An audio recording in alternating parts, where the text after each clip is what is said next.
Fala, gente linda! Especialmente as garotas que passarão por esta competição.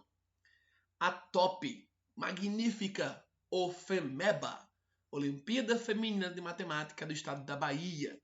E aí, eu vou iniciar esse vídeo tecendo alguns comentários. Nós temos o nosso histórico, faz uns 2 anos, os últimos 2 anos, o último biênio, alunas premiadas com prata, bronze e também medalha de cristal. Sim, a OFEMEBA medalha até em 4 posições: ouro, prata, bronze e medalha de cristal. Detalhe magnífico: toda premiada nessa competição terá a opção de ser bolsista PIC por tal Olimpíada. Aqui vocês estão vendo em minha tela a última prova que ocorreu da OFEMEBA nível 3, que é o ensino médio, tá? Essa prova ocorre em fase única. Ela é aplicada em um momento do ano e normalmente ocorre lá em novembro, tá? Momento do ano que é o segundo semestre, lá para novembro, em meados de novembro. E tem fase única por enquanto. A prova é online, com toda e natural orientação para execução de prova online, né? Da sua casa. 20 probleminhas, todos múltipla escolha. Penso, inclusive, este que vos fala é um dos organizadores dessa competição, tá? Eu estou na parte da elaboração da prova, junto também com o professor Elton, do IFBA Campus Paulo Afonso. Quem promove essa competição na Bahia e até para garotas de fora da Bahia é o IFBA Campus Salvador. Perfeito. Penso que não demore muito e algumas edições desta Olimpíada passem a ser em 2 fases, tendo uma segunda fase com questões subjetivas. E aí aperfeiçoando ainda mais aquela aluna que de fato se aprofunda no campo científico associado à matemática, ciências exatas. Você, garoto que me ouve aqui, que está acompanhando também, vai poder revisar bastante, modéstia à parte, com este professor. Então, nessa prova, tá, gente? Nessa impressão aqui linda, como eu falava, é a competição mais recente que ocorreu, da UFEMEBA, tá? Foi a terceira Olimpíada Feminina de Matemática do Estado da Bahia. E nela, eu também coloquei questões que elaborei. Claro, isso é feito de modo sigiloso, né? Uma banca organizadora, ela seleciona as questões que nós enviamos e as que eu enviei, todas bonitinhas, estiveram nessa prova. Selecionei aqui 2 delas. Meu enfoque maior em competições desse naipe, tá? Desse nível em matemática, são ligadas ao assunto geometria euclidiana plana e espacial. Embora eu também resolva outras questões. Neste vídeo, estou seguindo com esta minha pegada já há um tempinho, no nosso CM ACO Morgado, e trouxe 2 problemas associados à geometria euclidiana plana e espacial, que também envolvem outros conteúdos ali, fazendo um intercâmbio entre partes da matemática de nível médio. Beleza? E aí vamos resolver essas questões, são as questões 3 e 4. A 4, inclusive, a banca organizadora, tá?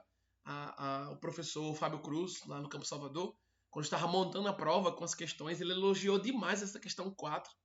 Disse que ficou num nível de elaboração e também de exigência para o aluno, as alunas que iriam fazer a prova, bem associado, bem tendo interseção com aquilo que Olimpíadas costuma cobrar, né? Níveis de raciocínio um tanto que mais apurados, aprofundados. Tem que estudar. E aí conquista o horizonte com seus estudos, tá? Então, ó, vamos lá, leitura questão 3 aqui. Muito bem. Então, olha quem tá aqui. Olha a figura que eu destaquei aqui. Olha a personagem nesse exercício. Sabrina.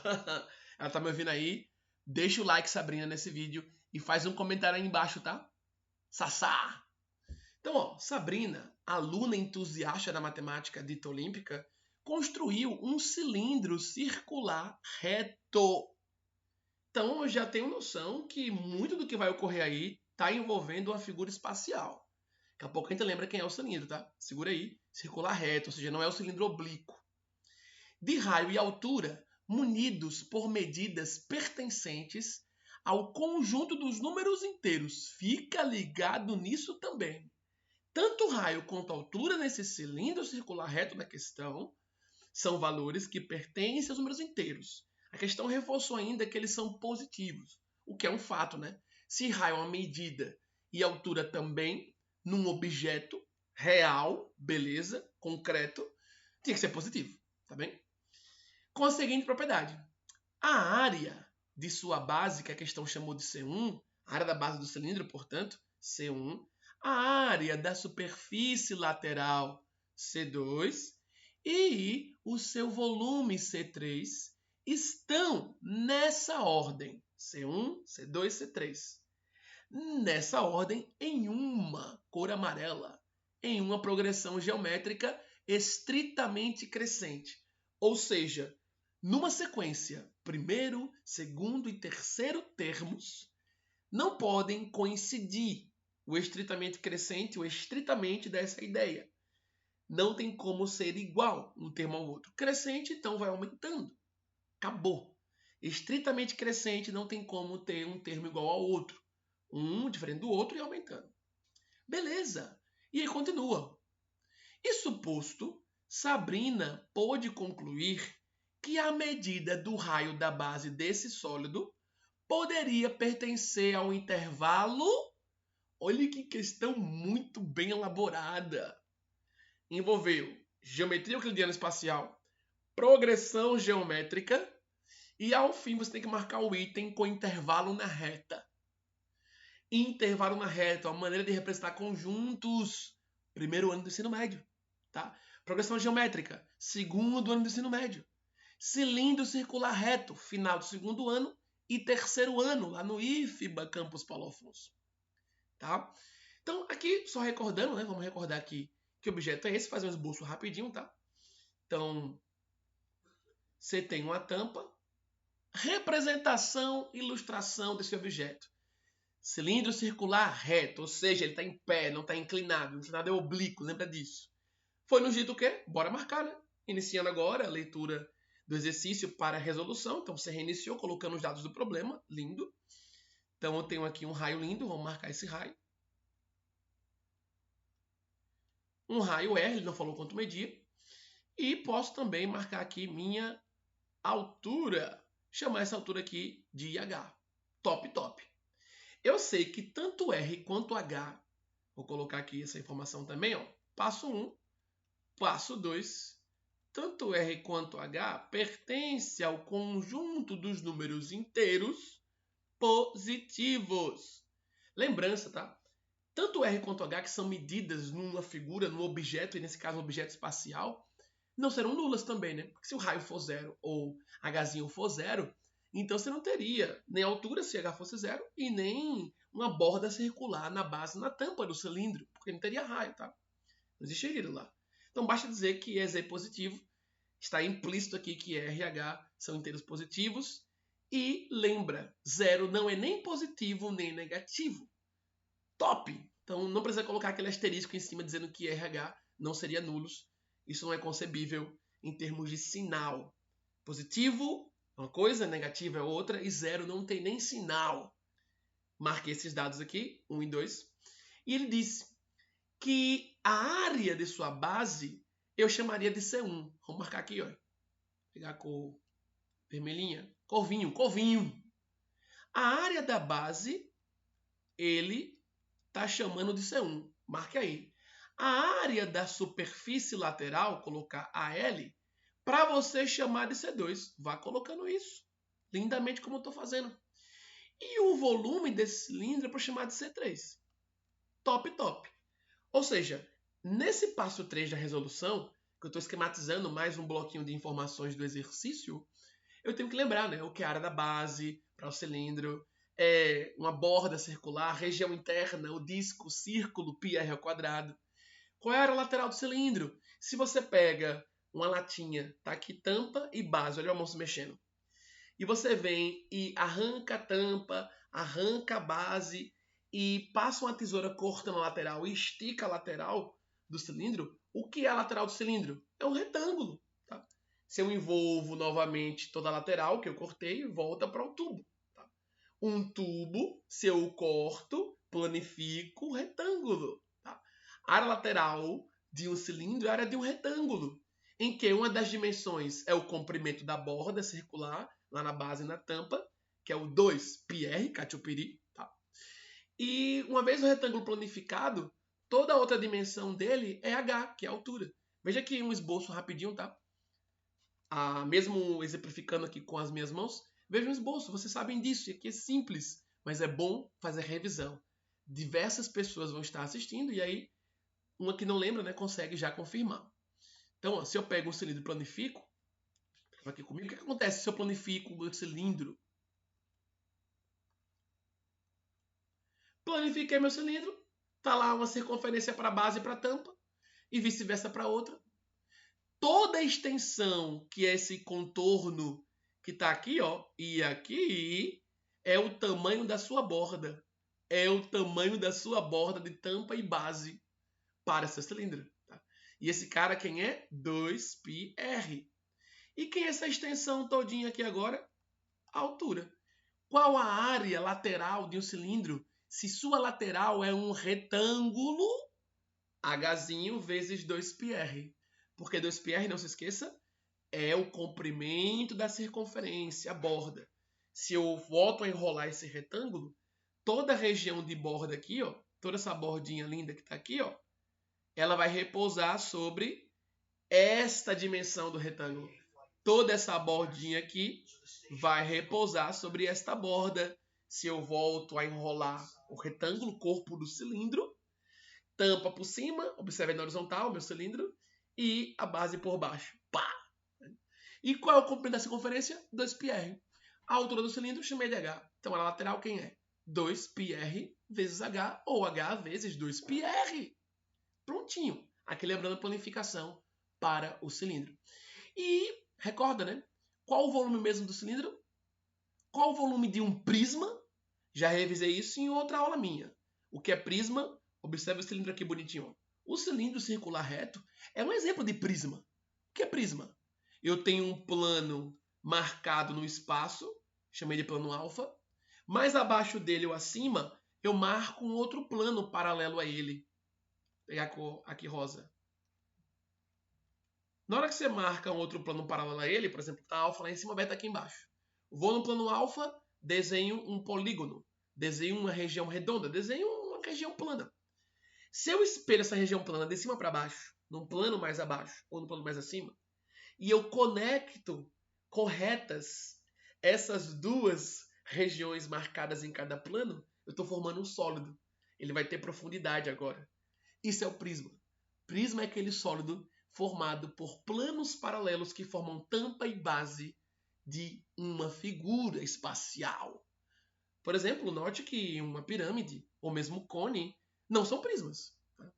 No caso do cone e da pirâmide, uma das extremidades não é uma figura que está espelhada por baixo. É só um vértice, é só um ponto.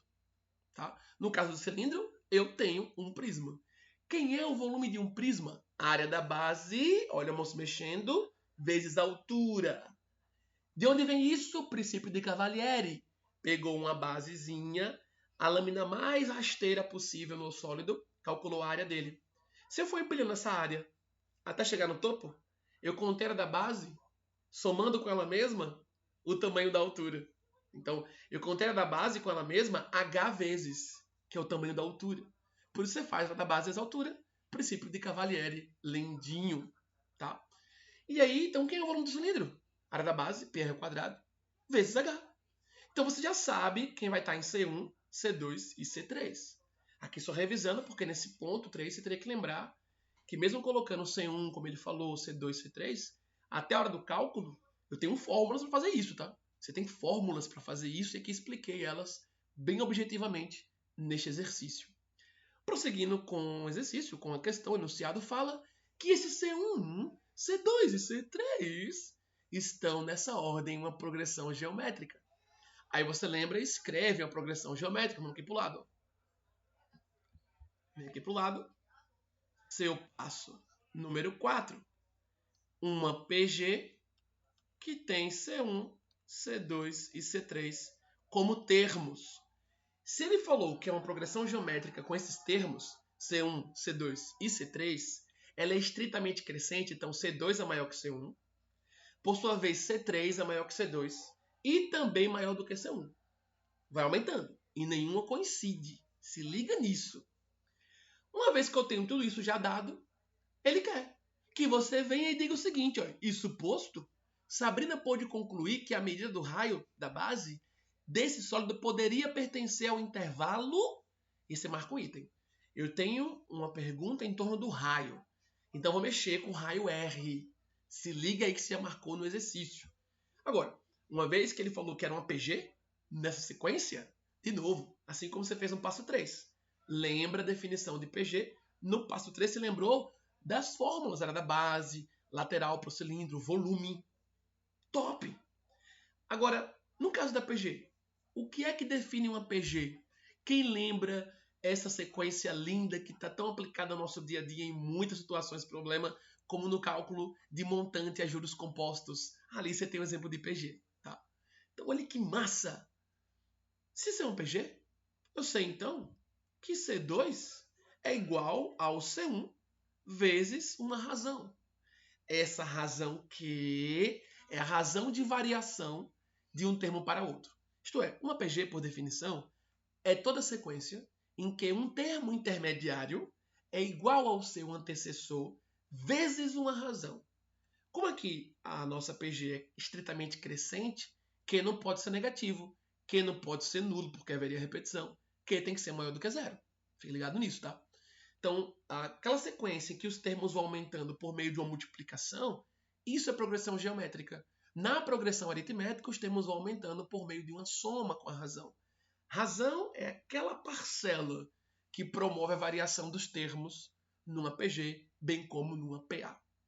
Beleza, então eu poderia também dizer aqui, lembrando a definição de PG, que C3 é o mesmo que o C2 vezes essa razão linda. Isso me faz descobrir outra coisa mais massa ainda. Cada termo é igual ao antecessor vezes a razão, PG. Então C3 é igual ao antecessor C2 vezes Q. Cada termo é igual ao seu antecessor vezes a razão. Estou colocando aqui Q, coloquei a letrinha Q como a razão para o caso dessa sequência. Você poderia usar as letrinhas J, W. Não recomendo usar R para não confundir com R de raio. Apesar de que a razão começa com R, nesse caso eu troquei a letrinha para que não se confunda com o R de raio. E aqui eu consigo descobrir algo massa, né? Porque tem Q nos dois. Tem razão nos dois, definição de PG aqui. Então, Q é o mesmo que C2 sobre C1. E aqui por baixo, Q é o mesmo que C3 sobre C2. Isso me leva ainda a dizer, portanto, que o C3 sobre C2 é o mesmo que C2 sobre meu C1. Olha que massa! Tá? Você pode criar essa relação. Quem já sabia já de antes essa relação de PG já podia aplicar logo ela aqui, tá? Para não usar mais uma letrinha mais que seria Q. Já tem as letrinhas R e H do problema, né? Mas sim, você seguindo a definição, estou mostrando, seguindo só a definição de PG, você conseguiria chegar na relação entre C1, C2 e C3. Olha que massa descoberta enxuta pra gente. Falou em PG, lembra disso. Divisão de termos consecutivos coincidem. C2 sobre C1 é o mesmo que C3 sobre C2. Isso vem dessa demonstraçãozinha aqui rápida. Então, por que chegar aqui, né? Primeiro, você agiu naturalmente. Você aplicou a definição de PG, ele falou do PG. Massa. Só que eu reconheço que tem algo comum aqui nos dois. Eu exploro isso. Matemática de novo. Raciocínio lógico e estratégia. E essa exploração me leva a uma consequência. Eu tenho uma relação proporcional entre C1, C2 e C3. Cara, isso vai te ajudar muito. Porque, note, ele não falou que C1 era da base. O cilindro falou. Ele não falou que C2 era lateral. Falou. E que C3 é volume do cilindro? Falou. Então, substitua essas fórmulas em C1, C2 e C3. Desenvolva até ver como se comporta o raio. Na hora que eu descobrir como se comporta o raio, eu vou lá e marco o item. Olha que massa! Arrumando aqui essa relação, o que eu descubro? C2 ao quadrado é o mesmo que C1 vezes C3. Você poderia colocar na qualquer ordem aqui, tá? C1 vezes C3 à esquerda, da igualdade à direita, C2 ao quadrado. É no mesmo, é igualdade, tá? E aqui você descobre algo interessante. Porque se eu isolo C2, C2 seria a raiz quadrada de C1 vezes C3. E sabe o que é isso? Se chama média geométrica de dois valores. O que é média geométrica dos valores? Por exemplo, está aqui x1 vezes x2 e eu aplico uma raiz quadrada. Só esse cálculo se chama média geométrica de x1 com x2. Se porventura, chego já, Benjamin, aí. Se eu tivesse aqui 3x multiplicando, ó. Aí, meus prezados, raiz cúbica de x1 vezes x2 vezes x3 é o que a gente chama de média geométrica desses três termos. Tá? Então, se na aritmética você soma e divide pela quantidade que você somou, na média geométrica você pega os termos, multiplica-os e aplica uma raiz com uma ordem da quantidade da multiplicação no seu interior. Só isso, tá? Então, top! Bônus aqui de comentário nesse exercício. Então, bora continuar. Vem aqui para o lado. Agora, substitua quem é C1, C2, C3, como ele falou no exercício. Então, venha com alegria. Ó. Você já falou que é quem? Quem é C2 mesmo? Quem é o C2? Sua área lateral do cilindro.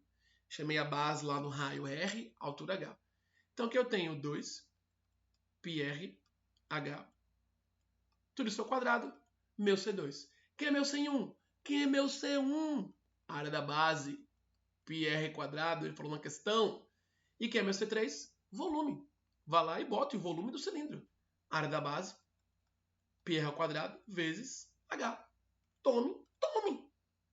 Você está vendo, então, que está com igualdade algébrica, envolvendo letrinhas R e H. E você vai seguir desenvolvendo essa igualdade indo atrás de R. Ele quer saber em que intervalo R pode pertencer. Então vá desenvolvendo, meu prezado e minha prezada. Então tá aí bonitão, ó, respira. C2, que era lateral, 2πrh, top, ao quadrado. C1, área da base, πr ao quadrado. C3, volume do cilindro. Área da base, πr ao quadrado, vezes h. Bora desenvolver então, tá? Então aqui eu vou ficar com 4 π quadrado, r quadrado, h quadrado. 2πrh vezes 2πrh.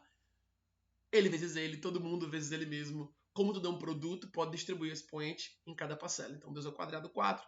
π ao quadrado, r ao quadrado, h ao quadrado. Porque tem um produto aí na base, tá? Distribui potência em cada termo. Numa boa, quando é produto ou divisão, não esquece. No outro lado, vamos embora também, né? Então, π quadrado, que vai ficar r à quarta e h. Então, r quadrado, r à quarta. π vezes π ao quadrado, vezes h. Tem carinha que vai capar o gato aí, né? Doce gato. Vou continuar ainda eliminando mais gente, ó. Parte do R vai embora, tá? Deixa eu pegar aqui a caneta rosa.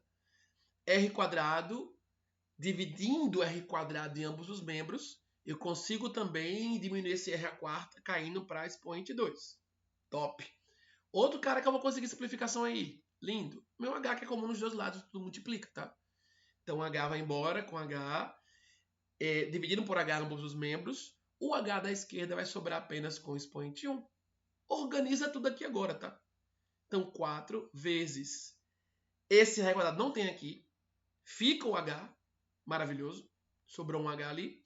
Aqui agora fica R ao quadrado e não tem mais H. No segundo membro, π ao quadrado capou o gato, H também capou o gato e R à quarta sobrou com R ao quadrado. Você dividiu por R ao quadrado os dois membros. π ao quadrado, capou o gato também. Fica lá o 4h igual a r ao quadrado. Lembra que esse h ao quadrado aqui à esquerda, uma parcela dele caiu fora. Na hora que eu dividir por h ambos os membros, então h some aqui no lado direito e no esquerdo sobra um h. Dividir por h ambos os membros, simplificação lindíssima aí. Tá? Então, quando eu descobrindo, ó, o que você acabou de descobrir? Lembre que r é medida positiva. Inteiro, número inteiro, conforme a questão disse. Tá? Então, aqui, você está conseguindo achar um comportamento para o seu raio e vai poder marcar o item correto. Olha que massa. Quem é seu raio? Aqui, raiz quadrada de 4 vezes h. O que ainda eu posso escrever como 2 raiz de h. Raiz de 4 vezes h, raiz do produto. Produto das raízes. É raiz em 4 vezes raiz em h. Raiz de 4 é positiva, 2. Acabou. Fico com 2 vezes a raiz de h. Meu raio é 2 vezes a raiz de h. Ou seja, Se meu raio lá na base do meu cilindro, que também está na tampa, ele é 2 vezes a raiz quadrada de H, o menor valor que R pode assumir, qual seria o menor valor que ele pode assumir? 2, né? O menor valor que ele pode assumir é 2, que seria o caso da altura C1. Lembre que a questão falou que tanto o raio quanto a altura são números inteiros. Então H não poderia ser número decimal aqui, muito menos zero, né? É uma medida muito menos negativo. Então sei que esse raio aqui, ele é maior ou igual que 2. O menor valor que ele poderia assumir era esse. Análise numérica. Top. E aí, se o H for 25, se o H for 100, né? O H aí pode ser qualquer número possível, inteiro. Né? Lembra que é inteiro positivo. E você calculou a raiz quadrada dele, multiplica por 2 e acha o raio. Tá? O raio em função dessa parcela te diz que ele sempre é o dobro da raiz quadrada na altura. Uma relação interessante para esse cilindro. Então, na verdade, esse meu raio, para a direita, ele tende para o infinito. Você precisa desbloquear seu iPhone antes. Olha que lindo! Para a direita, ele tende para o infinito. Olha que massa isso, tá? Então, como RH são inteiros, o menor valor que H pode assumir aí, e inclusive porque dentro da raiz, ainda você cria uma restrição ainda maior nesse sentido. Se ele falasse que a H pudesse ser um número real, você então poderia diminuir de 2, porque numa raiz de número decimal que desse resposta decimal, por exemplo, se H fosse 0,25, a raiz quadrada 0,25 é 0,5. E aí o raio poderia ser menor que 2. Mas ele falou que H e R são inteiros.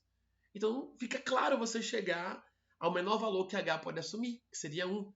Então o menor valor que R pode assumir é 2. Então 2 vezes 1, 2. Agora o H pode ser qualquer tamanho, né? Subindo, qualquer tamanho ele pode ser aí dentro da raiz positivo. Então o raio ele pode ser tão grande quanto você queira. Ele tende para infinito se H tender para infinito. Qualquer valor alto possível. Isso está me dizendo o quê? Respire! Só detalhe importante, repito. Se H fosse um número real, R poderia diminuir também do 2, tá? Lembra disso? Comentei ainda agora. Isso me diz o quê? Finalizo. O que é que eu sei daqui, ó? R pertence a um intervalo fechado, começando em 2, e indo até possível número tão alto quanto eu queira, infinito, intervalo aberto. Lembre que parênteses quer dizer intervalo aberto no extremo, ou colchetes virado para fora, tá? Colchetes que é assim, tá bem? Então, no lugar desse parênteses, eu poderia também usar o colchetes virado para fora. Colchetes para dentro, intervalo fechado. Partiu, pode marcar seu item lindamente. Aqui pro lado, ó. Tá lá seu item lindo. Item B, de belíssimo. Marque com gosto. Olhe que questão massa, juntando uma série de conteúdos. Cilindro, fórmulas para o cilindro, C1, C2, C3. Expliquei o porquê da C2, tá? Com a lateral. Depois botou uma PG no meio. Aí o cara tem que lembrar a definição. Todo assunto, lembra a definição dele. Quando você pega a definição, descobrir uma relação entre os 3 termos. Como cada um desses termos, C1, C2, C3, eles envolvem uma ferramenta de cálculo no cilindro, substituiria e ia atrás do que ele pediu. Ele pediu, o raio pode pertencer a que intervalo? E aí você desenvolveu lindamente. Olhe que bonita questão que tive o prazer de elaborar. Adianto a vocês essa questão que eu elaborei, caiu na prova, ela foi inspirada por uma outra que tive contato, que caiu no vestibular do ITA. Então fica ligado com Olimpíadas, treina também em cima de vestibulares militares. E vou fechar por aqui esse vídeo, não fica muito longo. Vamos para o próximo já já. Um abraço!